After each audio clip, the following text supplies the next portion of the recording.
Let's face it, while writing a will often ranks high on your things to do list, it usually doesn't make the top 10 of your want to do list. So you put it off. Why do something now that can be done tomorrow?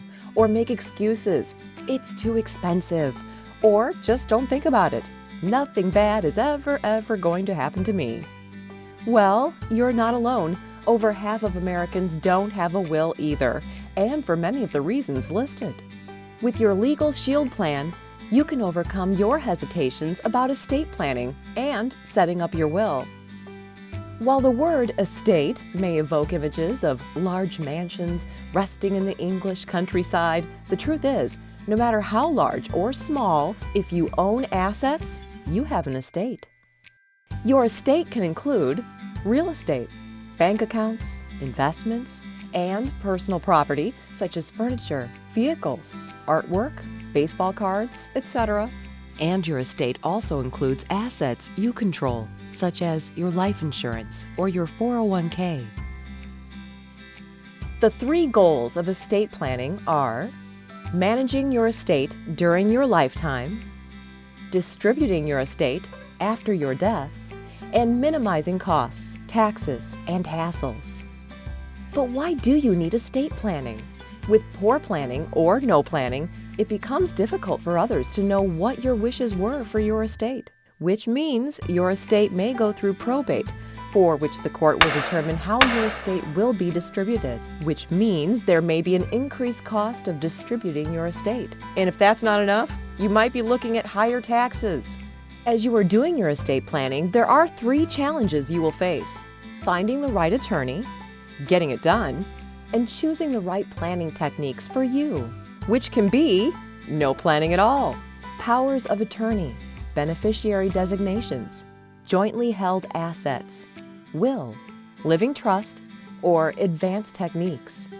When there's no planning, that's called dying intestate or intestacy, which means dying without a will.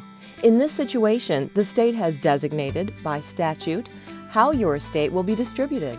Generally, the state looks to the spouse, then to the children. It's a one-size-fits-all approach.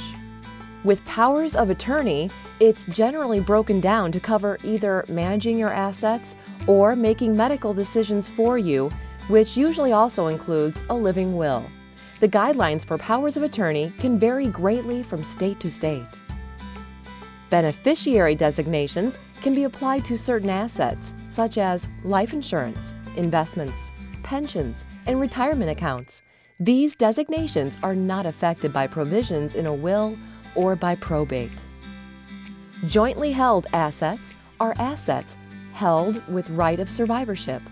Right of survivorship means that these assets pass automatically and can avoid probate in some situations, but not if both joint tenants die. Joint assets can also carry risk, but one benefit is there can be a reduction of taxes in some situations.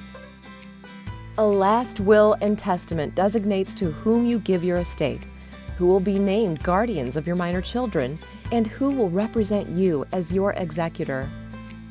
A will only covers one individual, so each spouse should have his or her own will. Having a will does not keep your estate from avoiding probate, but it is a way for you to clearly define what your wishes are for your estate.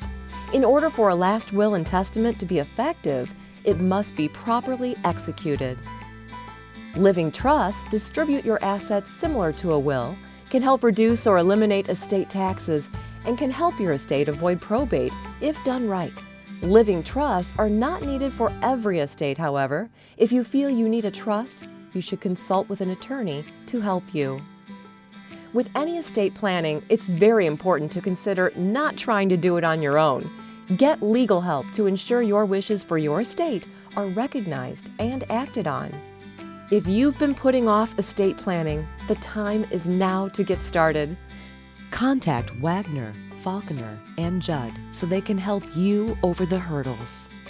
Get it done and finally cross it off your list of things to do.